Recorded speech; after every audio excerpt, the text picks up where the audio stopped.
nosotros y espero que disfrutéis. Igualmente, si tenéis algún tipo de pregunta, pues la vais dejando en el chat y si no, pues al final abrimos micros y vamos preguntando a Patricia. Pues cuando quieras, Patricia, puedes comenzar. Te voy a activar el audio. Ya me he puesto yo. ¿Me escucháis bien? Sí que te escuchamos, Vale, Pati. Gracias. Bueno, gracias a ti, Rocío, por invitarme también y contar conmigo una vez más. Gracias también a EMI Web pues por proponer estos espacios de encuentro y de reflexión. También a toda la gente que está al otro lado, que bueno, estoy abrumada, 137 personas, además veo muchos nombres conocidos y bueno, estoy muy contenta de estar aquí hoy, de compartir un poquito esta mañana con vosotros.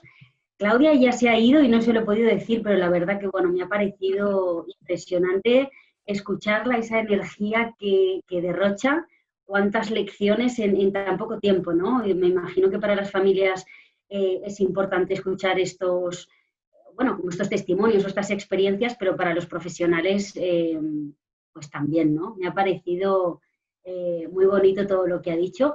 Voy a intentar mantener así como esta energía que ha dejado ella tan arriba. Vamos a ver, porque bueno, traigo un tema así como muy específico. Como sé que hay muchas familias, voy a intentar utilizar un lenguaje como que entendamos todos, pero bueno, como luego a ver si me ajusto bien al tiempo y así pues tenemos un ratito para preguntas y cualquier cosa podemos comentarla. Voy a compartir pantalla y así a ver si todo sale bien. Vale, yo creo que estáis viendo mi pantalla ahora, ¿verdad? Sí, Patricia. Vale, lo que me gustaría es poner como la presentación grande. Aquí lo puedes, tienes la opción de ponerlo, ¿no? En la parte inferior. Sí, lo que pasa es que tengo como la barra de herramientas del propio Zoom y no puedo como acceder, como el iconito. ¿No te sale? A ver, vale, espera, que lo puedo mover. Qué tontería, ¿verdad? A ver. Ahí, justo. Vale, listo. Vale, voy a quitar esto un poquito, a ver si puedo también, y así se ve. Perfecto. Y esto para abajo. No sé dónde meter tantas cosas. No se puede tener tanto. Así, bueno. Pues lo que os comentaba, yo el tema que traigo para compartir esta mañana es, como ha comentado Rocío, el procesamiento somatosensorial y el desempeño motor en los niños y en las niñas con hemiparesia. ¿Por qué traigo este tema? Bueno, yo creo que tradicionalmente tanto el foco tanto de la valoración como del tratamiento en los niños con parálisis cerebral y también en hemiparesia como un tipo de parálisis cerebral, siempre ha estado puesto fundamentalmente en los aspectos motores. Sin embargo, bueno, hoy en día cada vez estamos hablando más de los sistemas sensoriales, sabemos que contribuyen mucho en todo lo que tiene que ver con el control del movimiento y, bueno, pues me parecía como interesante hablar un ratito de esto. A mí es un tema que me gusta mucho y llevo ya tiempo como estudiándolo y en los últimos años estamos intentando, ¿verdad? Porque las cosas no son fáciles, pero intentando hacer investigación en este tema. Y bueno, espero como poder aportar alguna cosita y sobre todo que sirva para reflexionar. Entonces, bueno, lo primero de todo es definir qué es el procesamiento somatosensorial para que todos y todas lo tengamos claro.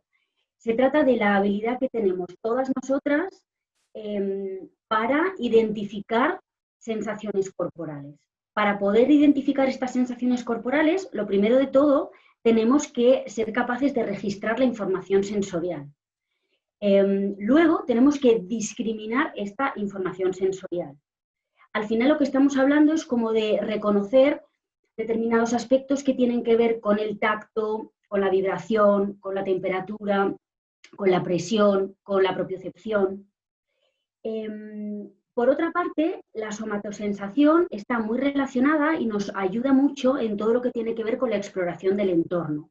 y también con la exploración de los objetos, porque cuando nosotros estamos explorando los objetos con las manos, bueno, lo que hacemos es empezar a hacer unas maniobras exploratorias, mover las manos y los dedos alrededor del objeto, y a nivel sensorial lo que estamos es obteniendo información sobre las propiedades y las características de esos objetos, de manera que esto nos aporta a su vez un conocimiento importante sobre cómo manipular ese objeto de manera funcional para tener éxito en esa manipulación.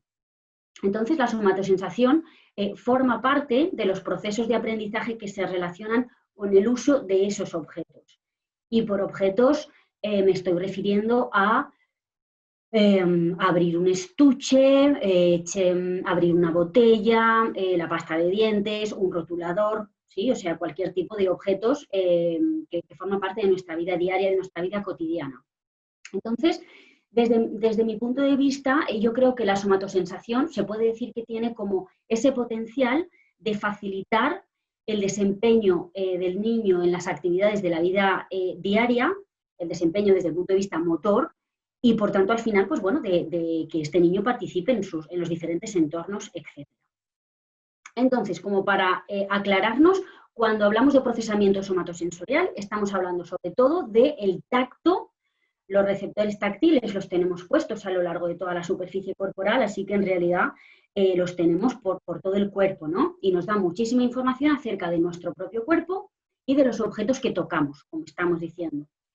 Y hablamos también de la propiocepción. Los receptores que captan la información propioceptiva están colocados en los músculos y en las articulaciones, de manera que cada vez que nos movemos y cada vez que nuestros músculos se activan y nuestras articulaciones se mueven, estamos recibiendo una información sensorial, digamos, desde la musculatura hasta el sistema nervioso central, hasta el cerebro, acerca de cómo se mueve nuestro cuerpo y la relación que guarda cada segmento corporal, la una en relación a la otra. Vale, hasta aquí esto quería comentaros. Procesamiento somatosensorial, información táctil, información propioceptiva.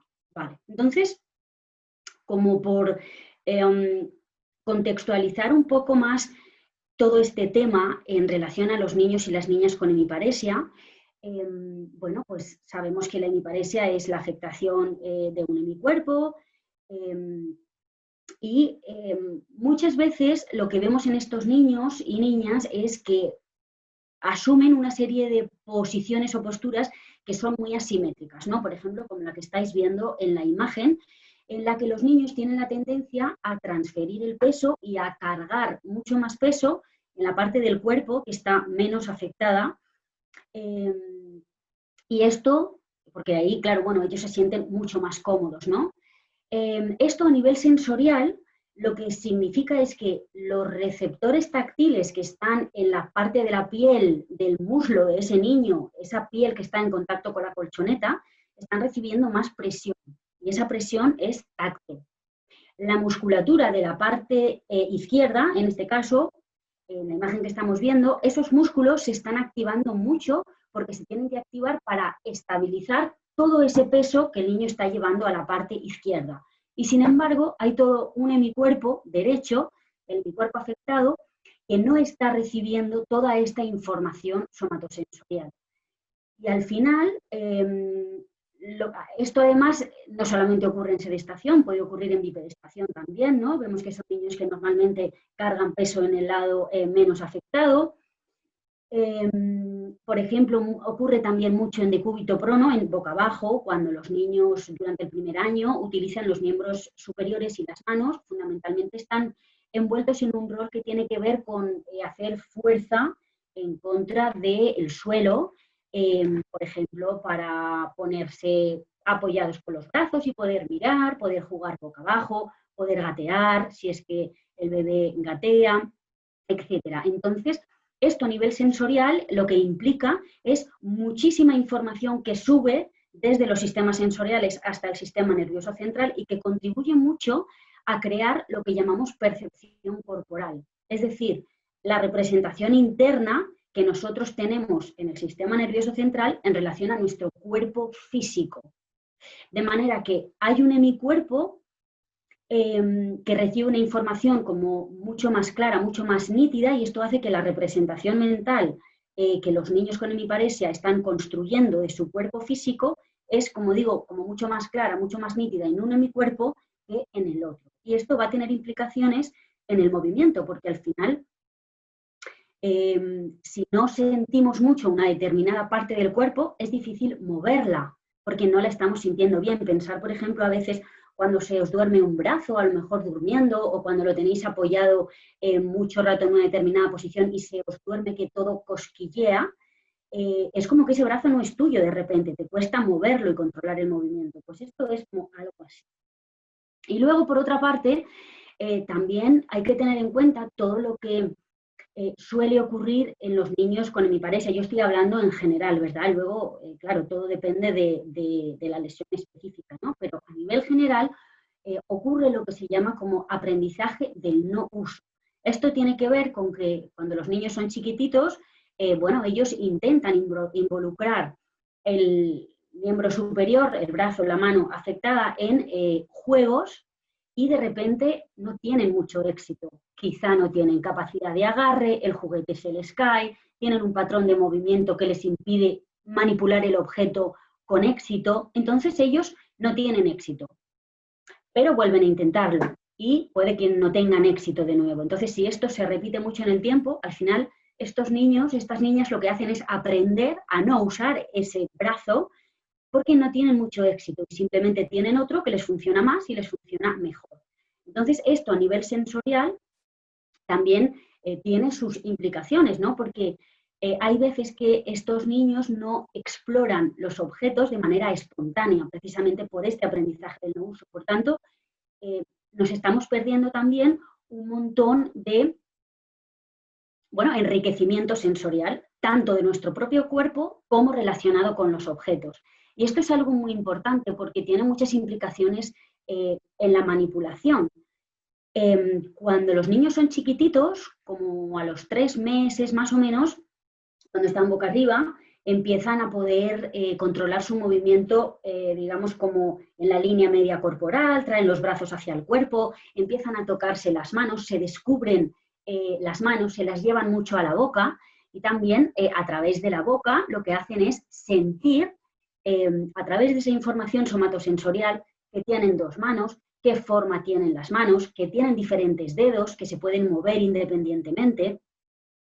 Y luego, a partir de los 3-4 meses, empiezan a desarrollar todas las habilidades manipulativas, la capacidad de agarre, diferentes tipos de agarre, etc. Entonces el niño va a empezar a agarrar un montón de cosas, grandes, pequeñas, rugosas, algunas podrá apretarlas, otras serán duras, tendrán diferentes temperaturas. Entonces el niño empieza a mover las manos y los dedos alrededor de los objetos y empieza a aprender a nivel sensorial un montón de cosas en relación a los objetos y con ello cómo manipularlos. Y poco a poco lo que se va creando es lo que llamamos percepción háptica del objeto.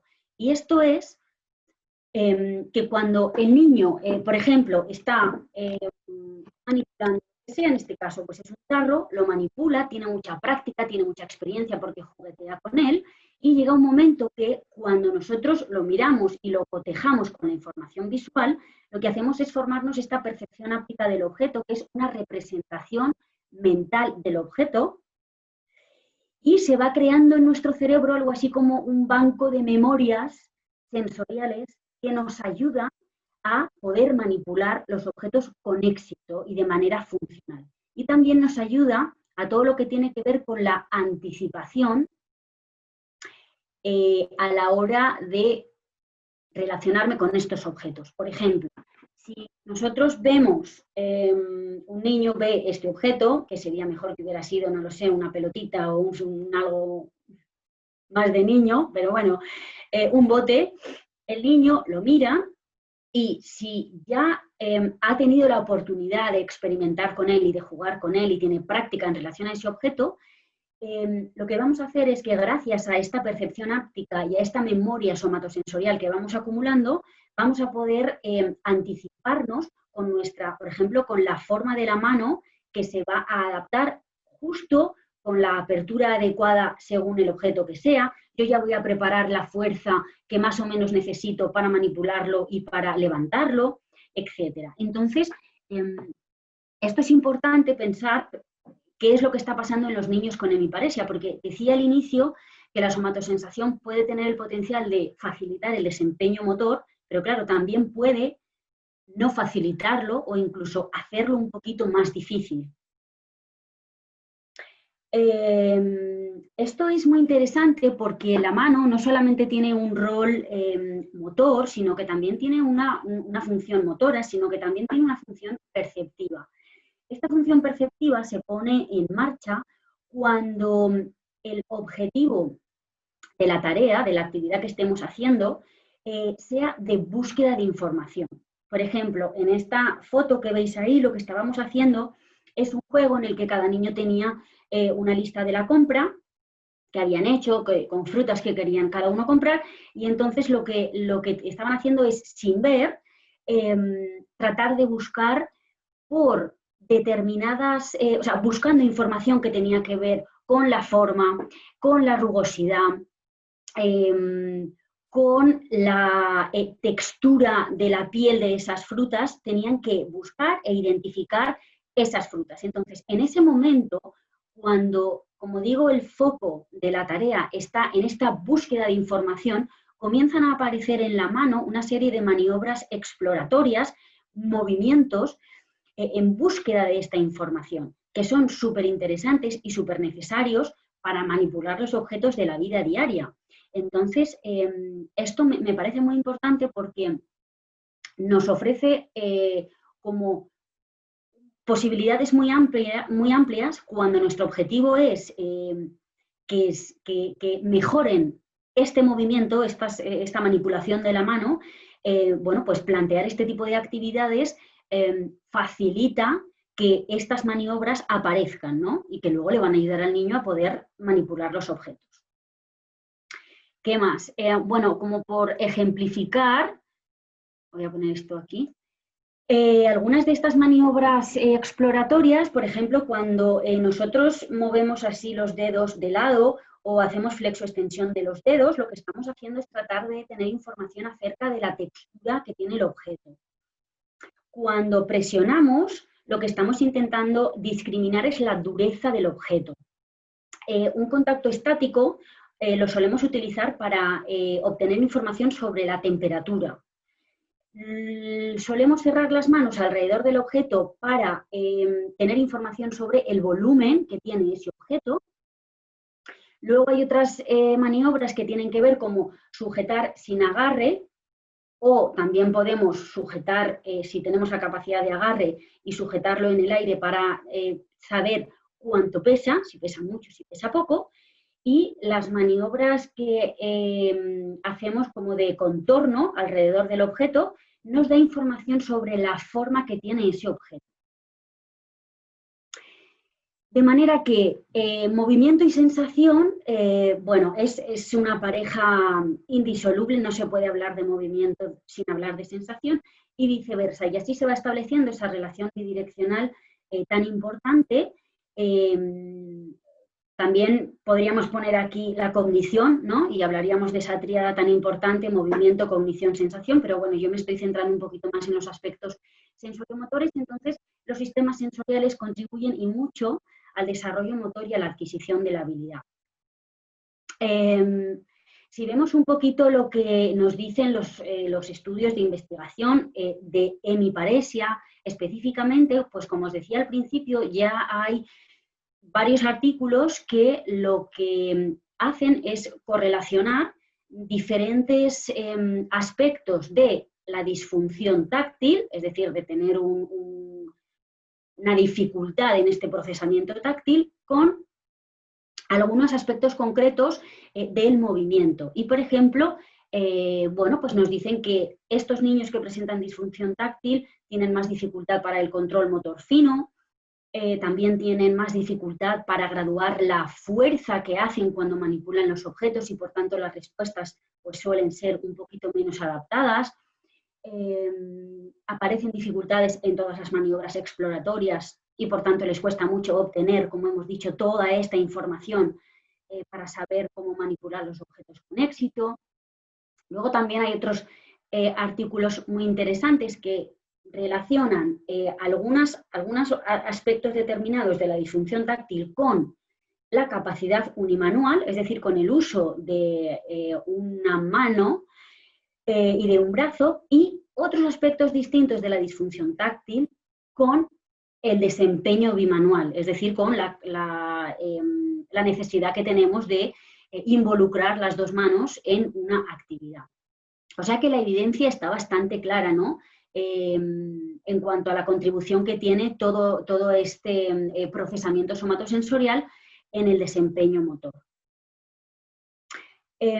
Este artículo lo traigo aquí porque lo que nos dice es un poco, vale, pero esto ocurre mucho, ocurre poco en los niños con hemiparesia. Bueno, pues este artículo nos dice que un 40% de los niños con hemiparesia presentan déficits tanto en el registro como en la percepción. Ahora vamos a hablar un poquito de esto, qué es registro y qué es percepción.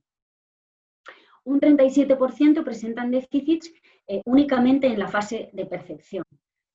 Y solo un 23% de los niños no presenta ningún tipo de déficit. Lo que pasa es que luego, cuando vamos a ver lo que los terapeutas hacemos en nuestra práctica clínica, resulta que un 90% de los terapeutas realiza valoraciones solo en un 23% de los casos. Es decir, que la mayoría de nosotros estamos realizando valoraciones en muy poquitos niños. O sea que, de alguna manera, es como que, bueno, algunas de las cosas que nos está diciendo pues, las últimas investigaciones y la evidencia, etcétera, como que no la estamos trasladando a nuestra práctica clínica. Es cierto que este es un estudio que no está hecho en España, claro, habría que ver cuál es nuestra situación aquí, ¿no?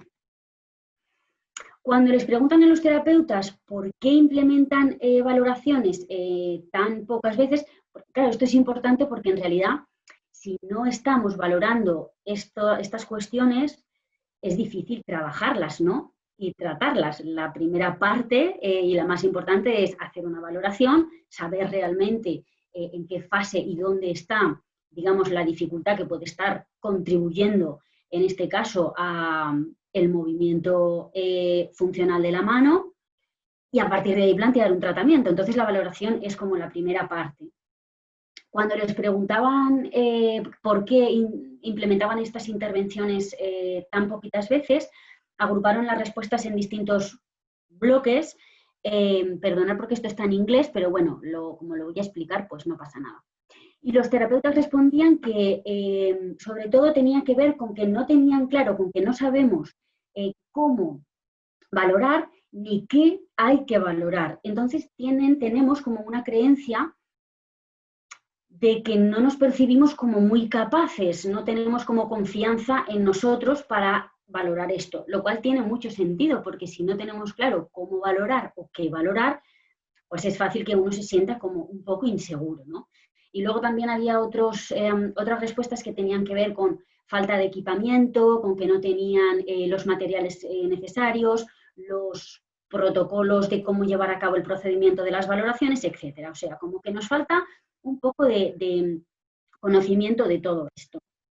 Entonces, para como ir un poquito más profundo en esto del procesamiento somatosensorial, os presento aquí este marco de la función táctil. Aquí no está incluido el procesamiento propioceptivo, está un poquito menos estudiado en los niños con hemiparesia. Entonces, Megan Aul, que es la autora de este modelo, habla solo de la función táctil. Entonces, lo que nos viene a decir es que lo primero que tiene que ocurrir es la fase de registro. El registro lo que significa es que nosotros seamos capaces de detectar y ser conscientes del estímulo sensorial. Y entonces podemos orientarnos al estímulo sensorial. Luego estaría la segunda parte, que es la fase perceptiva. La percepción es mucho más compleja. Sí o sí tenemos que haber registrado de forma adecuada, porque si no somos conscientes de lo que estamos tocando o de que hemos sido tocados, no vamos a poder percibir nada, ¿no? Lo primero es ser consciente, que sería el registro. Luego, como digo, está la percepción. La percepción, lo que es, realmente con la percepción lo que tenemos que ser capaces es de entender, interpretar y dar sentido a eso que estamos sintiendo. Para que podamos dar sentido, tenemos que crearnos una representación interna del estímulo sensorial, en este caso táctil, gracias a la discriminación de diferentes aspectos. Primero, las características espaciales del estímulo. ¿Dónde está este estímulo? ¿Dónde? Después, las características temporales. ¿Cuándo ocurre el estímulo? ¿En qué momento estoy tocando o en qué momento me están tocando? Y luego, una cosa que se llama características de modalidades específicas, que son distintas en cada sistema sensorial y que en el caso del sistema táctil sería la textura que tienen las cosas. Entonces, así se va estableciendo toda esta relación tan interesante entre registro y percepción, lo cual me va a permitir accionar, es decir, llevar a cabo la acción motora, moverme, y se van estableciendo una serie de mecanismos adaptativos y anticipatorios. Bueno, que estos son unas palabras así como un poco liosas, pero al final lo que viene a decir es que si todo esto ocurre de la manera en la que tiene que ocurrir, la conducta motora del niño es adaptada a lo que está ocurriendo y, por tanto, bueno, vamos a tener éxito en la tarea y la vamos a poder llevar a cabo, bueno, de manera exitosa, digamos, ¿no? Se me olvida decir que dentro de la percepción, por eso es todo como mucho más complicado el tema de la percepción, hay una serie de mediadores que tienen que estar presentes, como la atención, el nivel de alerta, procesos cognitivos y la memoria de experiencias pasadas, o sea, todo ese banco de memoria sensorial que yo voy creándome a lo largo de la vida cuando tengo posibilidad de experimentar con los objetos. Esto es un poquito, veo que voy un poco justa de tiempo porque en realidad debería terminar como en 5 minutos, ¿verdad, Rocío? Sí, pero no te preocupes, que si está 5 minutos más no pasa nada porque luego está el descanso, que si no podemos coger 5 minutos del descanso, ¿vale? O sea que Vale, tranquila, vale. Patri. Muchas gracias. Gracias. Gracias, porque ya me estaba viendo un poco apuradilla. Bueno, esto es una valoración que en uno de los estudios, bueno, en el estudio así como grande que estamos haciendo, lo que hicimos pues, fue leer mucho y plantear como una batería de valoración somatosensorial que incluyera todos los aspectos que hemos visto antes y seleccionamos todas estas pruebas, muchas de las cuales están estandarizadas en niños con hemiparesia y además tienen buenas propiedades que se dicen, ¿no? Psicométricas, o sea que es una buena idea utilizarlas. Hay otras que no, también es verdad. En este sentido, bueno, pues el camino lo estamos recorriendo, hay cosas que ya están hechas y hay otras, por supuesto, que están por hacer. Pero bueno, lo comento así como muy rápido porque esto también sería muy largo de explicar, pero así un poquito rápido. La primera parte del registro, lo que se puede utilizar es lo que se llaman monofilamentos, que son como unos pelitos de nylon, como el hilo de pescar, más o menos, con diferentes grosores. Entonces se aplican en diferentes zonas de la mano para saber si el niño registra y sobre todo también el umbral, cuánto tiene que ser de intenso ese estímulo para que el niño lo registre. Y luego dentro de la percepción hay varias pruebas que miden las características espaciales, esto de dónde está el estímulo. La localización táctil simple significa saber dónde me ha tocado un estímulo, localizarlo, ¿vale? Hago así porque se aplican en la palma de la mano, que es lo que está más relacionado con la manipulación de esos objetos. La discriminación de 2 puntos es la capacidad que tenemos como para discriminar si nos han tocado con un solo punto o con 2 y qué distancia, se suele aplicar en el índice. La estimulación simultánea bilateral sería saber discriminar si me están tocando en una mano o me están tocando en las 2 a la vez. Y dentro después de las características espaciotemporales estaría la grafestesia, que es hacer dibujos en la palma de la mano, para lo cual nosotros tenemos que, cuando hacemos un dibujo se produce una sumación espaciotemporal de los receptores de la piel y yo tengo que hacerme como una representación interna de esos receptores que están siendo estimulados para decir, ah, pues un cuadrado, o es una cruz, ¿vale? La asterognosis significa el reconocimiento de los objetos sin visión, tocar un peine y entonces, bueno, pues discriminar la forma que tiene, los pinchitos que tienen y con estas características saber reconocer qué objeto es sin la visión. Y luego en las características de modalidades específicas estaría la percepción de texturas en el sistema táctil y la discriminación propioceptiva, para incluir también esta parte, que sobre todo tiene que ver con poner una posición determinada en el hemicuerpo menos afectado y en el hemicuerpo afectado, ¿vale? Y pedirle que lo reproduzca como tipo en espejo con el hemicuerpo no afectado, ¿vale? Para ver si es capaz de discriminar cómo está su mano puesta. Entonces, en relación al abordaje, ¿qué nos dice la evidencia, ¿no? Bueno, tenemos que ver qué es lo que sabemos y lo que no sabemos. Pues aquí rescato el artículo de Novak, de sobras conocido, yo creo que hasta alguna familia seguro que ha visto estas burbujitas de colores. Entonces, bueno, es un artículo que recoge como la efectividad de las intervencionas en relación a diferentes áreas. Entonces, simplemente, pues aquí vemos la parte de los sentidos, vemos muy pocas burbujitas. Las burbujitas y el tamaño tienen que ver con el número de estudios que hay. Entonces, lo que podemos ver es como que hay pocas intervenciones disponibles para estudiar si son eficaces o no son eficaces. Y las que hay están en naranja. Esto significa que, bueno, probablemente puedes hacerlas como que son prometedoras, pero no tienen luz verde, que sería como sí, hay que hacer esto porque funciona. Entonces, bueno, falta mucha investigación y falta también como el planteamiento de estas intervenciones, ¿no? Aquí también, bueno, pues hay otros artículos como más específicos de hemiparesia y disfunción táctil. Al final lo que vienen a decir es un poco lo mismo, que los tratamientos que se han valorado para ver si mejoraba esto, está la terapia de espejo entre medio, está la terapia intensiva bimanual, bueno, mejoran como algún aspecto de todos esos que hemos visto, porque al final es como, wow, es muy complicada, ¿no? Este procesamiento somatosensorial tiene muchas partes distintas. Entonces, mejoran algunos parámetros, pero no suficiente como para decir bueno, que resulta eficaz y que estos niños mejoran, ¿no?, en esta disfunción. Para terminar con algo como más alentador, os cuento que en Australia hay un grupo de terapeutas ocupacionales, Carey y sus colegas, que hace ya años, bueno, han planteado un tratamiento de estímulos sensoriales específicos para adultos, en adultos con daño cerebral sobrevenido. Tienen bastantes publicaciones y tienen muy buenos resultados. Entonces, como hace como un par de años o así, gente de este equipo dijo, bueno, ¿por qué no? Si tenemos un tratamiento en adultos y está funcionando bien, ¿por qué no tratamos como de adaptarlo a niños con hemiparesia? Haciendo adaptaciones, obviamente, porque los niños no son adultos en pequeño, esto ya lo sabemos, y la lesión también es distinta.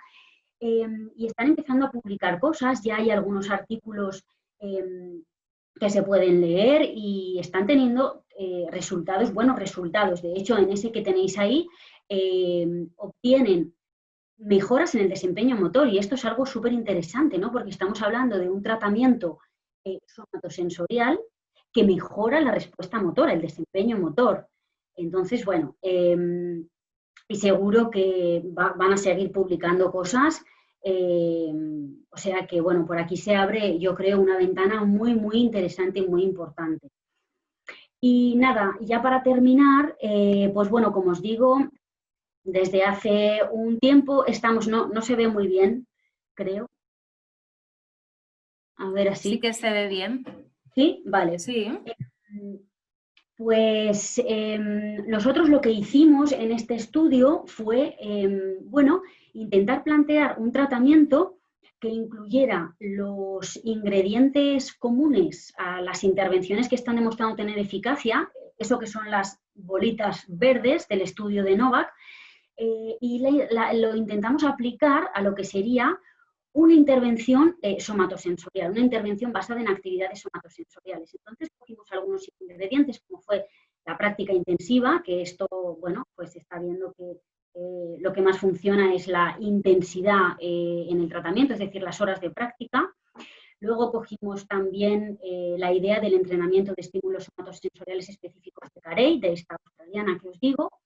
Cogimos también otros ingredientes que tienen más que ver con las teorías de aprendizaje y de control motor, como el feedback, la recompensa, graduar las actividades, que al final esto, bueno, también tiene, para mí, tiene que ver sobre todo con la manera que la terapia ocupacional tiene de graduar las actividades, ¿no? Para empezar por lo más fácil y así ir complejizando. Luego también introdujimos otros elementos como de juego, de motivación, tener en cuenta la respuesta adaptativa, o sea, el éxito que tenga el niño y el planteamiento de objetivos funcionales establecidos con la familia y demás. Y bueno, la verdad que estuvo súper interesante, tuvimos buenos resultados, yo espero en algún momento poder publicarlo, espero que no sea muy tarde. Y bueno, a nuestra manera, desde luego es un estudio chiquitito, es piloto y estas cosas, claro, pues no tenemos las posibilidades que tiene toda esta gente, ¿no? Que tienen unos equipos increíbles y tienen subvenciones y hacen estudios maravillosos. Pero bueno, también pues tratando de aportar y sobre todo con la idea de, pues de ampliar los recursos que tenemos para acompañar a estos niños y por supuesto a sus familias y eso, ¿no? Acompañaros bueno, a lo largo del caminito tratando de mejorar la manera que ellos tienen pues de vivir, que al final es lo que decía Claudia sobre todo, ¿no? Y ya está, gracias, muchas gracias. Muchas gracias a ti, Patricia. La verdad que ha sido un placer escucharte. Bueno, por los comentarios que están apareciendo en el chat, la verdad que a todo el mundo le parece muy interesante. Yo creo que es súper importante todo lo que has comentado y que sí que es cierto que obviamos o que dejamos aparte. Entonces, te doy las gracias por transmitirlo y quería, hay algunas preguntas que han dejado en el chat, quería también comentártelas.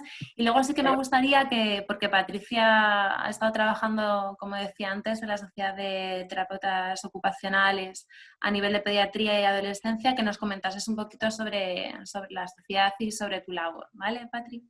Mira, a ver, te voy diciendo algunas de las preguntas. Óscar nos decía que si aconsejas apoyar las terapias con electroestimulación en niños pequeños, que se ayuda a mejorar sensorialmente o es muy pronto. Pues la verdad que la electroestimulación es un tema también que se está viniendo ahora como muy fuerte. Yo creo que cada vez están apareciendo más estudios y de hecho, bueno, Rocío, estáis proponiendo un estudio que comienza dentro de nada, ¿no? Que tiene súper buena pinta. Entonces, me parece que es algo como muy prometedor, pero creo que, bueno, como que hay que leer más. En cualquier caso, no estoy enterada de todo lo que hay publicado como para poder decirte a partir de tal edad yo lo haría y demás, porque me falta información. Creo que es súper interesante, que puede aportar muchas cosas, pero no me animo a darte una respuesta como cerrada en eso. Lo siento. Sí, además, Patricia y yo habíamos comentado también la posibilidad de hacer algún tipo de colaboración dentro de este proyecto de estimulación a nivel igual somatosensorial para ver qué posibilidades existían y de qué manera se podía ayudar, ¿no? O a mejorar la funcionalidad. O sea, que todavía yo creo que es algo muy, muy pionero, ¿no? Muy temprano que tampoco se conoce. Sí, lo que pasa que, como dices, Rocío, estaría súper interesante, que fue lo que comentamos, ¿no? Ostras, ¿por qué no medimos claro. El procesamiento somatosensorial, ¿no? Porque al final muchas veces es como que, bueno, uno piensa en las herramientas de valoración que se suelen utilizar y pocas veces están incluidas. Entonces, claro, si no las medimos, pues no sabemos si mejoran o no. A lo mejor sí hay una mejora, pero claro, para eso hay que medir, ¿no? Sí, yo creo que va a ser, vamos, seguro que va a estar esa medición, Patricia, de tu mano. O sea que mil Venga. gracias. Sí, sí. Hay otra pregunta, Patricia, que dice que ¿a qué edad recomendarías hacer una valoración somatosensorial? Es ¿Qué verdad edad? que, ¿a qué edad? Es verdad que ciertas pruebas pueden ser difíciles de entender a ciertas edades.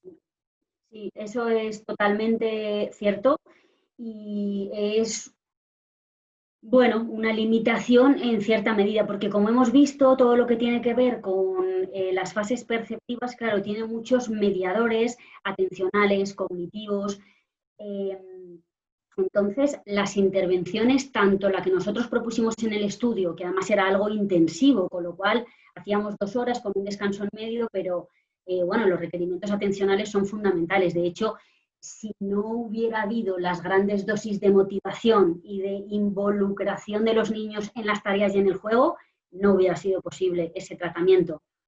Pero en cualquier caso, retomando la pregunta, yo no creo que se pueda llevar a cabo un tratamiento así como tan específico antes de los 6 o 5 años. Y con muchas pruebas de valoración también. La mayoría de las que están estandarizadas son a partir de los 6 años. Puede llevarse a cabo algún procedimiento en niños menores, pero habría que adaptarlo. Totalmente de acuerdo. Hay otra pregunta, Patrick, que dice, ¿hay alguna manera adecuada de valorar correctamente la parte somatosensorial en la mano? En la mano, bueno, todas las pruebas a las que yo he hecho referencia se llevan a cabo en la mano, en la palma de la mano. Todas, porque el registro, sí, en realidad todas. O sea que sí, esa sería la manera. Aplicar como toda esta batería de valoración que nos está, o bueno, esta es la propuesta que nosotros hacemos, ¿verdad? Puede ser la prueba que cada uno considere, pero todas tienen que ver con la manipulación y por eso se aplican en la palma de la mano. Perfecto, Patri, muchas gracias. Bueno, hay una pregunta que dice que ¿de dónde es Patricia? ¿Es de Zaragoza? Y Sí. luego continuamos. Pone, hola Patricia, gracias por tu intervención. En muchos aspectos recuerda a la técnica Perfetti. Si bien el marco teórico difiere, su implementación en algunos puntos es similar. ¿Eres tan amable de citarme, en tu opinión, diferencias?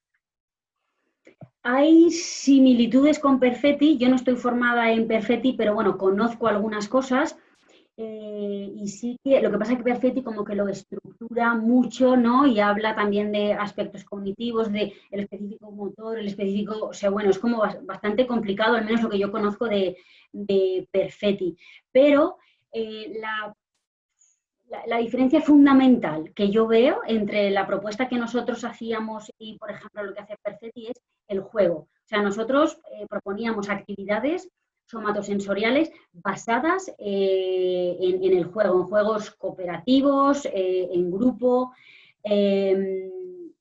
No, o sea, os pongo un ejemplo. Perfetti, por ejemplo, utiliza como unas tablitas de madera, ¿no? Unas tablitas de madera que son este tamaño, este tamaño, este tamaño. Entonces, pues con los ojos cerrados, primero el niño lo siente, después con una mano, luego con la otra mano, ¿sí? Entonces el objetivo es, venga, pues vamos a ordenar las tablitas o cuál es la tablita grande, ¿vale? Entonces, claro, eso para los niños es un poco aburrido, porque a lo mejor una vez que has ordenado la tablita, ya es un poco aburrido y además si quieres plantearlo de una manera intensiva donde los niños están sentados, porque es un tratamiento de estar sentado, porque abordamos específicamente el miembro superior, pues en nuestro caso no eran tablitas, sino a lo mejor eran, pues yo qué sé, piernas de gigantes en el bosque mágico en el que estamos, hay gigantes de diferentes tamaños y tenemos que encontrar a todos los gigantes que son los de las patas más grandes, por ejemplo. Desde mi conocimiento de Perfetti, ¿eh?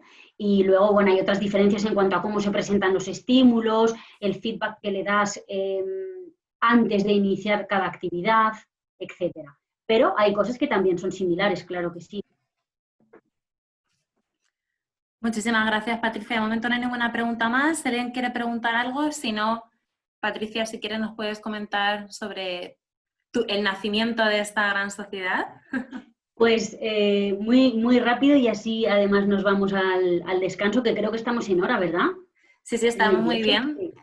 Sí. Bueno, pues nada, es una alegría grande, grande, grande compartir esto pues, con todo el mundo, porque llevamos bastante tiempo, 2 años, con un grupo de compañeras maravillosas, terapeutas ocupacionales, o sea que esto es un trabajo en equipo total. Todas hemos contribuido en la misma medida en la creación de una asociación española de terapia ocupacional para la infancia y la adolescencia. Creemos que, bueno, que es muy necesario tener como un organismo, una asociación que nos permita cohesionarnos entre todos los terapeutas ocupacionales, que nos permita crear redes, crear sinergias entre nosotros para crear un colectivo pues, más fuerte, más unido, que pueda realmente tener más presencia en algunas instituciones, en la sociedad, porque, bueno, en España hay cosas que todavía cuestan un poco, desde la terapia ocupacional, ¿no? Y todavía hay sitios donde no estamos muy reconocidos, la figura no está muy incluida y bueno, esta es la idea, ¿no? Crear esta asociación que sirva como de punto de encuentro para todos los terapeutas ocupacionales que resuenan un poco con esto y que crean que las cosas se pueden cambiar desde dentro, ¿no? Desde el empoderamiento de la profesión, para poder estar más presentes, como digo, pero ya no solamente en beneficio del colectivo, sino en beneficio de las familias y de los niños, que creo que la terapia ocupacional puede aportar mucho en la infancia y en la adolescencia y en especial en los niños con hemiparesia que estamos hablando hoy, ¿no?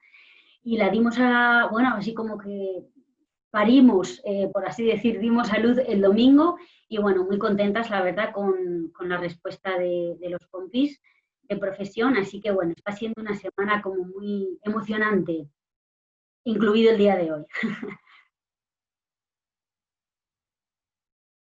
Qué bien, Patricia, muchísimas gracias. Te voy a leer un comentario que dicen: qué necesarias sois las terapeutas ocupacionales. Hasta hace unos meses no teníamos sesiones a través del CAIT y gracias a la terapeuta ocupacional nos hemos dado cuenta... Ay, perdona, que se me ha ido. A ver. Nos hemos dado cuenta de que el peque no tiene la misma sensibilidad en varios dedos y el apoyo que se da es brutal. Gracias. Bueno, y todos te dan las gracias, Patricia, por tu labor. Dice que les ha gustado mucho tu ponencia, la explicación y lo que has transmitido. Y que tenéis que estar en los colegios. Esa es otra lucha, ¿no? Y para eso también está esta asociación, porque al final, claro, en los colegios el terapeuta ocupacional no está incluido, ¿no? Y bueno, tomamos como ejemplo lo que pasa en otros países. En Estados Unidos el terapeuta ocupacional incluso está incluido en los colegios ordinarios. Entonces, bueno, hay que estar ahí, hay que construir y ese es el objetivo sobre todo de esta asociación, ¿no? Que podamos construir entre todos Sí. poquito a poco. Me parece súper importante la labor que hacéis y sobre todo el poder haber construido esta entidad tan importante para llegar a profesionales y a familias y luchar, ¿no?, por los objetivos comunes. Así que muchísimas gracias, Patricia, por tu labor y por todo lo que haces y sobre todo por ayudarnos en este día tan especial. Gracias, Patricia. Gracias a vosotros por permitirme compartir un poquito esta mañana. Gracias, de verdad. A ti, corazón.